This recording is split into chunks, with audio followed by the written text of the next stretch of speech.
Se chiedessimo per strada chi sia stato l'imperatore Commodo, in tantissimi risponderebbero Joaquin Phoenix, che prima ammazza Marco Aurelio, poi regna per qualche mese, ne fa di cotte e di crude, fra cui sventare una congiura, provarci con sua sorella e ammazzare un sacco di gente, e poi finisce ammazzato da un gladiatore di nome Massimo X Meridio, ex generale romano. Ma è stata davvero questa la storia del successore e figlio del grande Marco Aurelio? Naturalmente le vicende del gladiatore sono del tutto inventate da Hollywood, che però ha avuto il pregio di dare una grandezza visiva al mondo romano, come prima non c'era mai stata. Ora noi però vogliamo sapere quale sia stata la vera storia di Commodo, prima di tutto perché un imperatore che governa per 12 anni non deve essere stato poi tanto terribile. Per capire il periodo, i due che lo seguono dopo la morte, Pertinace e Didio Giuliano, durano esattamente 3 mesi l'uno, poi finiscono ammazzati. Insomma, non era un momento semplice per governare. Ragazzi, mi autointerrompo un attimo, siamo a 415.000 iscritti, più di 800 abbonati. Voglio ringraziare tutti per la fiducia che ci state dando. Noi tentiamo di migliorare sempre di più la qualità dei nostri documentari per offrire una visione un po' diversa rispetto alla storia che ci hanno insegnato a scuola. Abbiamo fatto un grande investimento per inserire anche la musica, quindi se volete aiutarci iscrivetevi, abbonatevi. Il sogno è di arrivare prestissimo a 500.000 di amici di Vanilla. Quindi, ora al mio segnale. Scatenate l'inferno.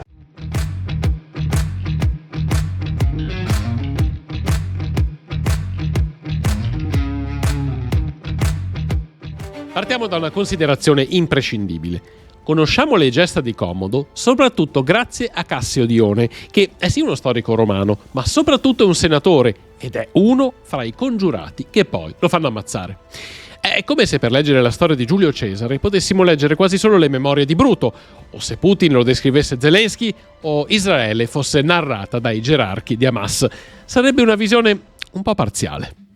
Di fonti coeve a Commodo c'è anche lo scrittore Tertulliano, che però è un teologo e non uno storico, mentre gli altri storici si rifanno sempre alle notizie di Cassio Dione. Insomma, su Commodo è stato gettato tanto fango. Capire quale sia la realtà storica è estremamente complesso. Partiamo dai fatti sicuri. Nasce il 31 agosto del 161 a Roma, figlio del grande imperatore Marco Aurelio e gemello di un altro bambino che però muore a circa 4 anni.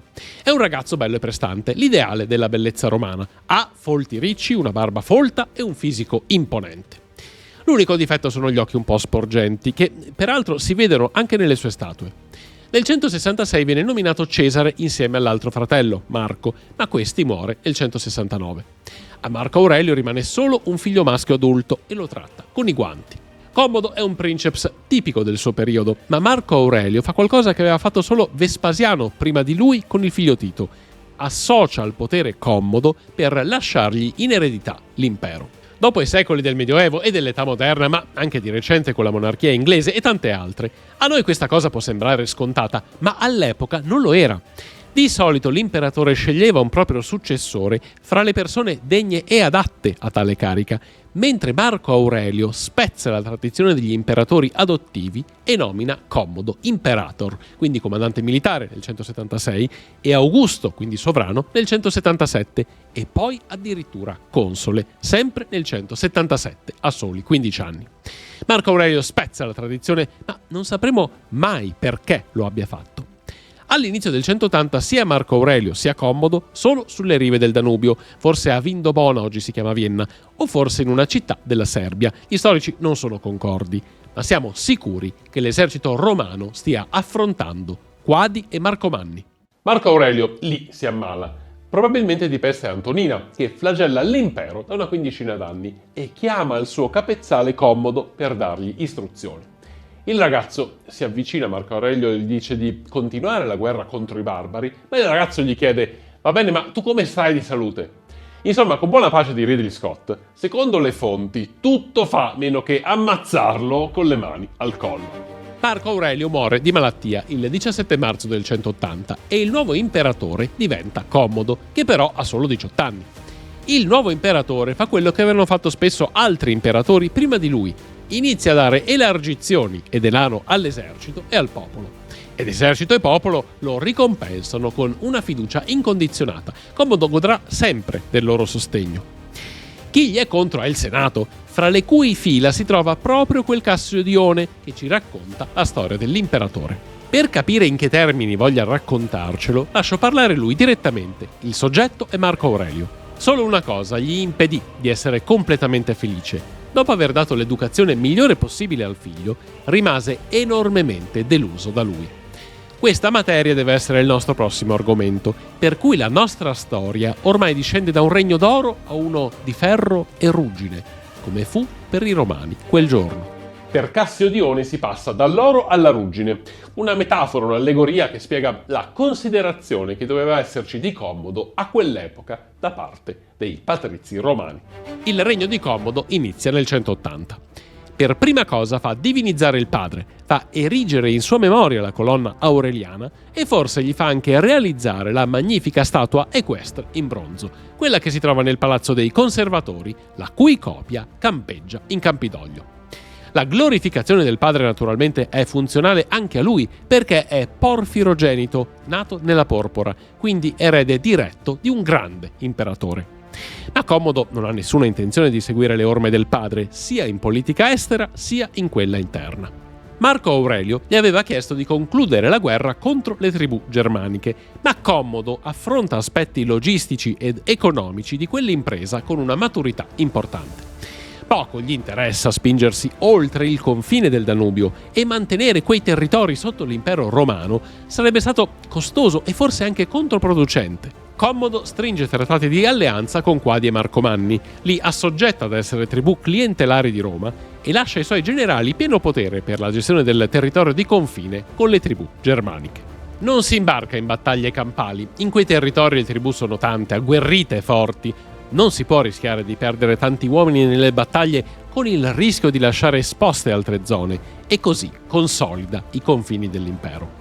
Cassio Dione definisce questi accordi sfavorevoli, ma un altro imperatore aveva deciso di fermarsi e consolidare i confini dopo una terrificante batosta militare.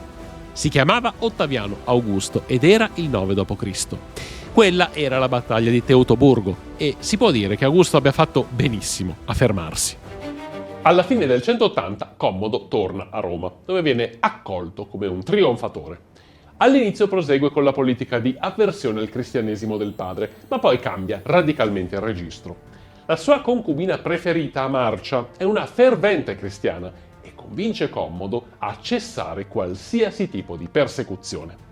L'imperatore arriva anche a salvare dall'esecuzione Papa Vittore I e in genere opera una politica di completa tolleranza religiosa. Nel 182 affronta il primo complotto ed è la sorella Lucilla che vuole portarlo a termine. Non c'è nessun gladiatore da salvare e il popolo romano non sta né peggio né meglio rispetto a Marco Aurelio, ma è Lucilla stessa a voler tornare sul trono, visto che era già stata imperatrice col primo marito Lucio, co-imperatore con Marco Aurelio. Lucilla è gelosa del fratello, lei è tornata una cittadina qualunque, mentre lui si tributa gloria, onori e ricchezze e riesce a ordire una congiura insieme ad altri. Coinvolge suo nipote Marco Numidio Quadrato, che progetta di assassinare Commodo con un pugnale. Questi esce dal suo nascondiglio, va per affondare il colpo, ma prima dice «Questo te lo manda il Senato!» e viene fermato dalle guardie, che lo acciuffano senza che neanche possa toccare la vittima. I congiurati finiscono tutti condannati a morte, a parte Lucilla che viene esiliata a Capri. Dopo un anno Commodo decide che ne ha abbastanza e fa uccidere lei, la figlia e la sorella dell'attentatore, Marco Quadrato. Ma Commodo non ha avuto solo parenti serpenti. Un accenno lo merita anche Fadilla, altra sorella di Commodo, che gli sarà vicina per tutta la vita insieme al marito, Marco Peduceo Plauzio Quintillo, e che nel 189 sventerà una congiura volta a uccidere l'imperatore. Nel 182 Commodo ha 21 anni, è a capo dell'impero più potente dell'antichità e ha già sventato un complotto ordito dalla sorella che lo voleva morto. Difficile pensare che non diventi sospettoso. Vede congiure ovunque, inizia a pagare i delatori, persone che gli riferiscono di potenziali complotti volti ad ammazzarlo, e compila liste di proscrizione, elenchi di persone che possono finire assassinate da un centurione per una frase sbagliata, per un atteggiamento sbagliato e anche per un pensiero sbagliato.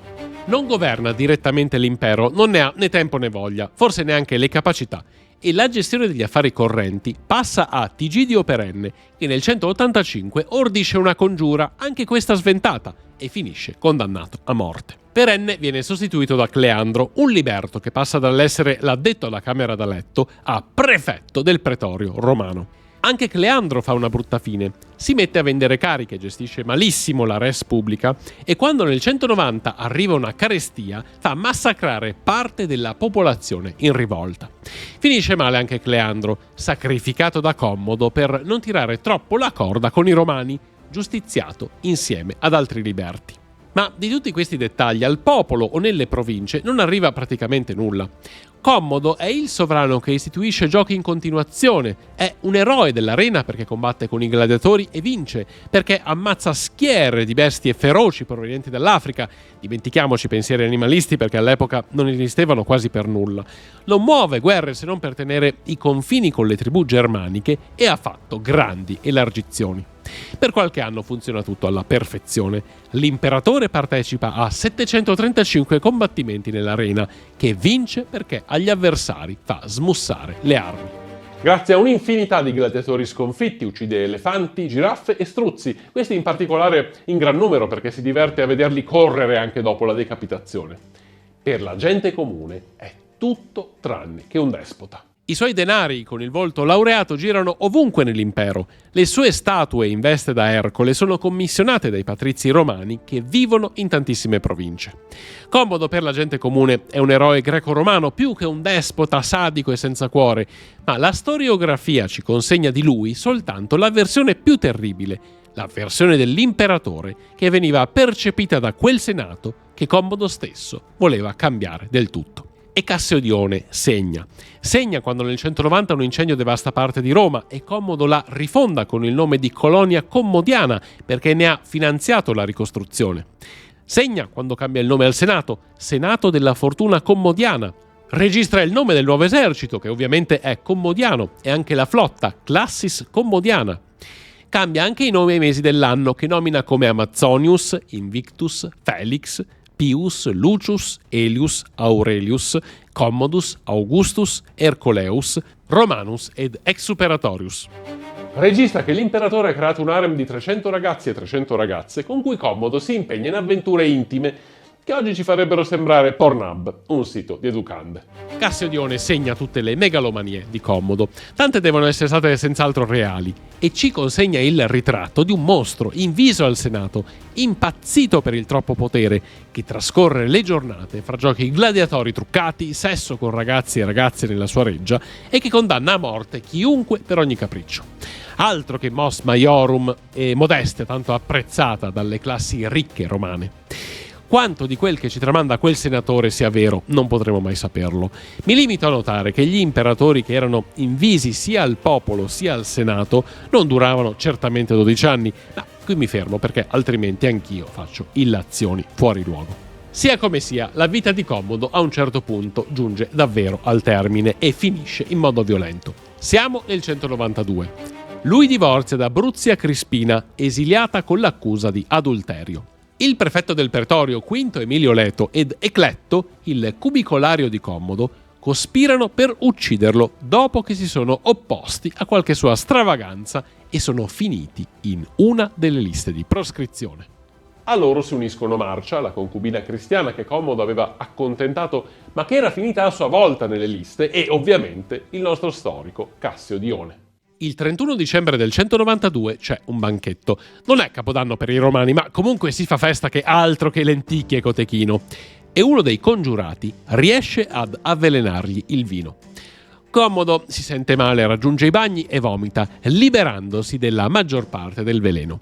È rintronato, ma sta bene, e in quei minuti tenta di capire che cosa sia successo. I congiurati non sanno che fare, è chiaro che l'imperatore sospetterà qualcosa e finiranno tutti male. Così chiedono a Narcisso, un fortissimo gladiatore che fa da maestro d'armi a Commodo, di ucciderlo con un pugnale. Narcisso all'inizio forse dice di no, ma i patrizi mettono sul piatto una grossa ricompensa e il gladiatore si convince. Raggiunge Commodo e lo ammazza. Forse lo trafigge con il pugnale o forse lo strangola, non lo sappiamo. Ma la storia di quel mostro descritto da Cassiodione non finisce qui. Il suo corpo viene portato sul Palatino e Pertinace accetta la proposta della porpora imperiale solo dopo averne riconosciute le spoglie. Il cadavere di Commodo viene disonorato buttandolo con un gancio nel Tevere. Il Senato ordina la damnatio memoria del nome Commodo, via le statue, le monete, le iscrizioni, ogni ricordo di quel pazzo. Ma dopo neanche 6 mesi si torna indietro. Il primo successore, Pertinace, è stato ucciso il 28 marzo del 193. Il suo successore, Didio Giuliano, è stato ucciso il 1 giugno e sale al potere Settimio Severo, che vuole legittimare la sua forza con l'ascendenza dinastica. Nel 195 riabilita Commodo e ne decreta l'apoteosi, la divinizzazione, e il nome Commodo passa dall'essere quello di un nemico pubblico a uno degli dei dell'antica Roma. Succedeva anche questo in quell'epoca, in quell'impero che tanto ci affascina e di cui tanto poco sappiamo. Vediamo le tracce più evidenti che i romani ci hanno lasciato, gli anfiteatri, i fori, le basiliche, e speriamo di comprendere quegli uomini di 2000 anni fa che avevano valori, credenze ed emozioni che pochissimo c'entrano con le nostre. Ad esempio, gli imperatori romani raccontavano le proprie gesta con monumenti trionfali, ma non hanno lasciato una grande letteratura di elenco delle proprie imprese, a parte qualche caso come Giulio Cesare, Ottaviano Augusto e qualcun altro. Una cosa che oggi ci sembra strana, perché chiunque, anche noi gente comune, raccontiamo tantissimo di noi stessi a partire dai social, figuriamoci i governanti.